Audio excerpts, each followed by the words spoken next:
যতই চেষ্টা করি ততই পারতেছি না। মেডিকেল অ্যাডমিশনে আসলে ভাই কোনোভাবেই নিজের পটেনশিয়ালিটিকে রিচ করতে পারতেছি না। আমি আমার সেরাটা দেওয়ার চেষ্টা করতেছি, বাট কোনো একটা কারণে, কোনো একটা অজানা কারণে ভাই কি বলবো আপনারে, সেরা জিনিসটা বের হচ্ছে না আসলে আমাকে দিয়ে। আমি জানি এই যে কথাগুলা যেগুলা বললাম সেগুলা তোমাদের আসলে মনের কথা। বড় ভাই হিসেবে, শিক্ষক হিসেবে তোমরা আমাকে অনেকে ইনবক্সে এই কথাগুলা বলো যে ভাই বিশ্বাস করেন আমি পারবো, কিন্তু কেন জানি আমি পারতেছি না আসলে ভাই। আমি জানি আমি পারবো, কিন্তু আমাকে দিয়ে হচ্ছে না। আমি পড়াশোনাটা করতে পারতেছি না, কোনো কিছু করতে পারতেছি না। দেখো, এই ভিডিওটা আসলে আজকে আমার নিজের একটা লাইফ স্টোরি নিয়ে। যখন আমি মেডিকেল অ্যাডমিশনে 99.9% মানুষজনকে পিছনে ফেলে হচ্ছে মেডিকেল অ্যাডমিশনের একটা বেস্ট একটা রেজাল্ট করেছিলাম। আমাদের সময় প্রায় 1 লাখের মতো স্টুডেন্ট পরীক্ষা দিয়েছিল এবং আমি টপ 100-র মধ্যে ছিলাম। সো তুমি যদি পার্সেন্টেজ হিসাব করো, 0.1% এর মধ্যে আমি ছিলাম। তার মানে আমার পিছনে ওই দিনের মানে মেডিকেল অ্যাডমিশনের রেজাল্টে 99.9% ছাত্রছাত্রী ছিল। তা আমি কিভাবে পারছি আসলে? তোমাদেরকে যেই গল্পগুলা বললাম সেই গল্পগুলা কিন্তু আমার সাথেও হইতো। আমারও প্রতিদিন নিজের সাথে নিজেকে ফাইট করতাম, ধৈর্যের শেষ সীমায় চলে গেছিলাম। আমারও মনে হচ্ছিল আমি অনেক চাইলেই সেরাটা দিতে পারি, কিন্তু কোনো কারণে আমি আমার সেই সেরাটা দিতে পারতেছি না। কোনো কারণে আমি আমার পটেনশিয়ালিটিকে রিচ করতে পারতেছি না। তারপরও কীভাবে এই রেজাল্টটা করছি অ্যাডমিশন টাইমটায় একটু একবার করে হচ্ছে বলি। তো প্রথম জিনিসটা, 2016 ব্যাচ, আমি এইচএসসি 2016 ঢাকা মেডিকেলে 85তম হয়েছি, মানে অর্থাৎ পুরো বাংলাদেশে আর কি মেডিকেল অ্যাডমিশনে 85তম হয়ে ডিএমসিতে পড়ছি আর কি। পড়া সৌভাগ্য অর্জন করছে। এখন তো আমি ডাক্তার, তোমরা জানো, অনেকে আমাকে চিনো ডাক্তার রাহাত নামে।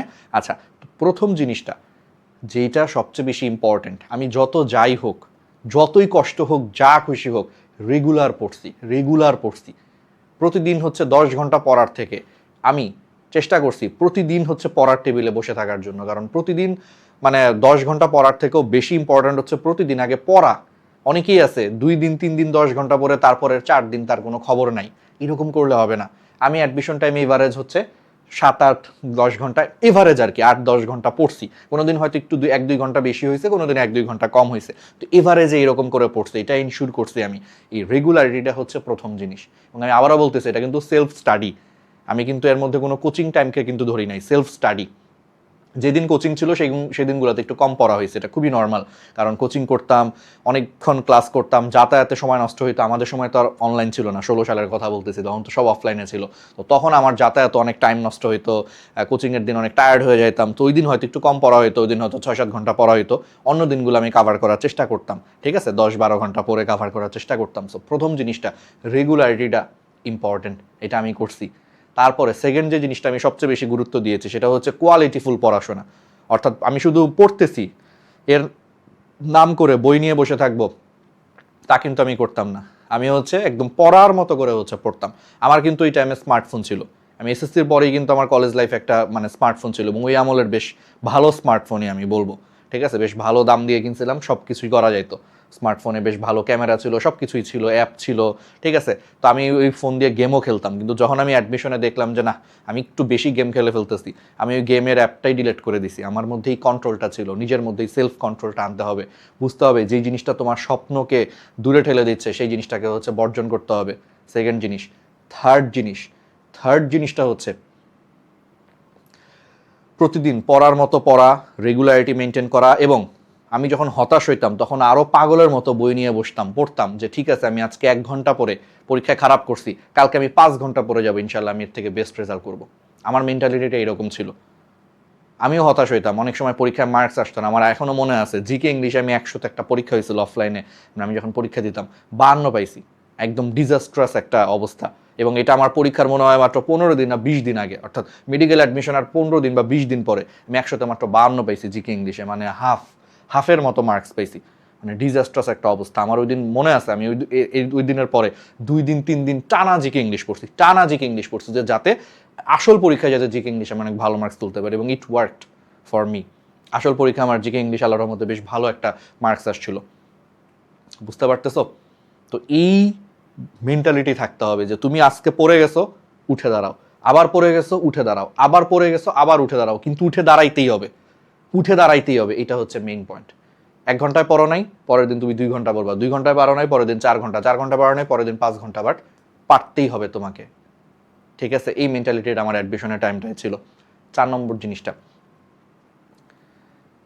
যেটা আমি পড়ার মাঝখানে হচ্ছে ব্রেক নিতাম, স্বপ্ন দেখতাম যে আমি ডিএমসির সাদা অ্যাপ্রন পরে হচ্ছে ঘুরতেছি, এই স্বপ্নটা আমাকে আরও ইন্সপায়ার করতো। এবং আমি একটা হচ্ছে আমার বইয়ের মধ্যে একটা জিনিস লিখে রাখছিলাম, আমি নটরডামের স্টুডেন্ট ছিলাম, তো এনডিসিতে তোমরা জানো যে কলেজ ড্রেসটা হচ্ছে ক্রিম কালারের একটা ড্রেস। তো আমি ওইখানে লিখে রাখছিলাম যে এই ক্রিম কালারের ড্রেসটাকে একদিন ডিএমসির সাদা অ্যাপ্রনে রূপান্তর করবো ইনশাল্লাহ। এটা আমার প্রত্যেকটা বইয়ের সময় লেখা ছিল। যখনই আমি হতাশ হয়ে যেতাম এই লেখাটার দিকে তাকাইতাম। আমি নিজে বইয়ের মধ্যে মেন বই এই কথাগুলো লিখে রাখছি একদম বইয়ের ফ্রন্ট পেজে। তো এইটা দেখে আমি নিজেকে আবার ইন্সপায়ার করতাম যে ইনশাল্লাহ আমাকে এটা করতেই হবে। তো এই জিনিসটা খুব ইম্পর্টেন্ট যখন হতাশ হয়ে যাইতাম। তারপরে বাবা মার সাথে একটু কথা বলতাম, গল্প করতাম অ্যাডমিশন টাইমে যখন খুব বেশি হতাশ হইতাম, যে আমি চেষ্টা করতেছি আমার সর্বোচ্চটা দিয়ে, আপনারা দোয়া করেন, এই জিনিসটা। আর last but not the least, প্রচুর পরীক্ষা দিতাম, পড়ার পাশাপাশি প্রচুর পরীক্ষা দিতাম। শুধু একমতো মানে টানা গাধার মতো শুধু পড়তাম ব্যাপারটা তা না, পড়ার পাশাপাশি প্রচুর এক্সাম দিতাম আমি। এবং সেই এক্সামগুলোতে যেই ভুল হইতো সেই ভুলগুলো আলাদা করে একটা খাতায় লিখে রাখতাম, কারণ আমি জানি এগুলো ভুল করতেছি মানে এগুলাতে আমার গ্যাপ আছে। কারণ আমি যদি একটা জিনিস অনেক ভালো পারি, আমার যদি কনসেপ্ট ক্রিস্টাল ক্লিয়ার থাকে, তাহলে তো সেখানে ভুল করার কোনো কথা না।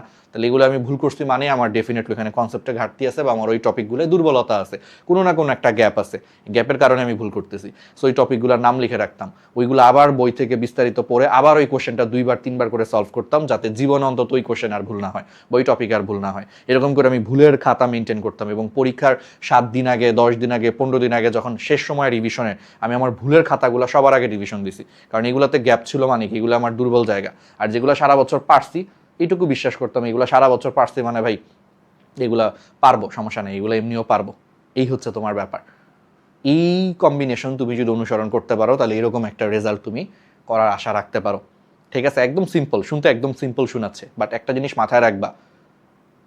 একটা কথা বলি, ফুটবলার হচ্ছে ইয়োহান ক্রুইফ। আমি ছোটবেলা অনেক ফুটবল দেখতাম বা এখনো দেখি। ফুটবলার ইয়োহান ক্রুইফের একটা কথা ছিল যে ফুটবল খেলাটা খুবই সহজ, কিন্তু সহজ ফুটবল খেলাটাই অনেক কঠিন। বুঝছো, যে ফুটবল খেলাটা অনেক সহজ, কিন্তু এই সহজ করে ফুটবল খেলাটাই অনেক কঠিন। বুঝছো, এরকম ব্যাপারটা যে আমি যে কথাগুলো বললাম কথাগুলো এমনি শুনতে সহজ, কিন্তু এই সহজ কাজগুলো রেগুলার নিয়মিত করাটাই অনেক কঠিন। ধৈর্যের ব্যাপার, পরিশ্রমের ব্যাপার, মানসিক দৃঢ়তার ব্যাপার। অনেকে এটা পারে না, নিজের মানে মনটাকে কন্ট্রোল করতে পারে না। ওর মন চাচ্ছে রিলস দেখতে, হারায় যায় একটু পরেও, পারতেছে না, ও পড়া বাদ দিয়ে রিলস দেখা শুরু করছে। তার মানে কি তুমি নিজের মনের কাছে নিজে বশ্যতা স্বীকার করে ফেলছো, তুমি পারতেছো না কন্ট্রোল করতে। শুনতে অনেক সহজ শুনে যার আমি কন্ট্রোল করে ফেলবো, সবই করে ফেলবো। তো এই জিনিসগুলো হচ্ছে ইম্পর্টেন্ট। তো আরটিডিএস এর দেশের অনলাইন মেডিকেল প্ল্যাটফর্মে 22 আগস্ট থেকে হচ্ছে ক্লাস শুরু হচ্ছে। তো আমি এই অ্যাডমিশন সিজনে একটা প্ল্যান করছি যে তোমাদেরকে হচ্ছে 90 ডেজ মেডি মিশনে আমি প্রতিদিন তোমাদেরকে একটা না একটা হচ্ছে ভিডিও এবং একটা না একটা হচ্ছে গাইডলাইন বা জিনিসগুলো দেওয়ার চেষ্টা করবো আর কি। ঠিক আছে, ইন্সপায়ার করবো যাতে তোমরা প্রতিদিন হচ্ছে এই ভিডিওগুলো দেখে, এই জিনিসগুলো দেখে কানেক্টেড থেকে যাতে ফিল করতে পারো, যাতে যে ভাই এইরকম এত সুন্দর জিনিস বা রাহাত ভাই এতভাবে আমাদের জন্য চেষ্টা করতেছে, এটা দেখে তুমি ইন্সপায়ার্ড হয়ে যাতে তুমি পড়ার টেবিলে থাকো। যখন হতাশ হয়ে যাবা এই ভিডিওগুলো একটু দেখবা, নিজের আবার দ্বিগুণ উদ্যমে হচ্ছে পড়া শুরু করতে পারতেছো। ঠিক আছে, আর যা যা বলছে এই ভিডিওতে সেগুলো যদি নিজের বাস্তব জীবনে করতে পারো ইনশাল্লাহ সহজ কাজ। বাট যদি বাস্তবায়নটা কঠিন, যদি করে ফেলতে পারো ইনশাল্লাহ অনেক ভালো রেজাল্ট করবা। ঠিক আছে, 22 আগস্ট থেকে আরটিডিএস এর ফুল মেডিকেল ব্যাচের, ফাইনাল মেডিকেল ব্যাচের প্রথম ক্লাস, এবং সেখান থেকেই শুরু হবে। ক্লাসগুলো করতে চলে এসো, যারা যুক্ত হও নাই তারা আমাদের সাথে যুক্ত হয়ে যাও। অনলাইনে সবচেয়ে বড় মেডিকেল প্ল্যাটফর্ম আরটিডিএস, সবচেয়ে বেশি স্টুডেন্টও যুক্ত আছে আলহামদুলিল্লাহ অনলাইনে, এবং সবচেয়ে বেশি স্টুডেন্ট চান্সও পায় মেডিকেল অ্যাডমিশনে আরটিডিএস থেকে অনলাইনে। সো এগুলো একটু ফলো করো, এই জিনিসগুলো হচ্ছে একটু অনুসরণ করো, একদম বেস্ট একটা হচ্ছে তুমি রেজাল্ট করতে পারবা। আর যারা যুক্ত হইতে চাও আমাদের সাথে, আমাদেরকে হচ্ছে মেসেজ দিও rtdslive.com এই ওয়েবসাইটে যে তুমি সরাসরি যুক্ত হয়ে যেতে পারো, অথবা যদি কোনো কিছু না বুঝো তুমি আমাদের হচ্ছে গ্র্যাভিটি মেডিটেশন পেজে, না বুঝলে তুমি আমাদের হচ্ছে গ্র্যাভিটি মেডিটেশন পেজে অথবা আরটিডিএস পেজে হচ্ছে মেসেজ দিও।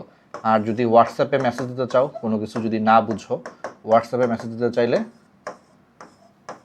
এই নম্বরটায় হচ্ছে মেসেজ দিও। ঠিক আছে, তাহলে এই পেজে মেসেজ দিতে পারো, এইটা অথবা এই পেজে অথবা এখানে।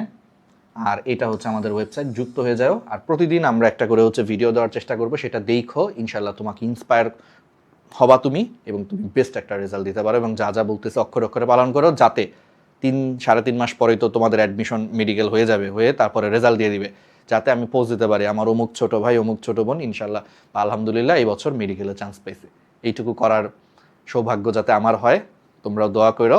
তোমাদের জন্য অনেক দোয়া রইলো। নিজের সেরাটা দিয়ে প্রতিদিন ফাইট করে যাও নিজের স্বপ্নের জন্য।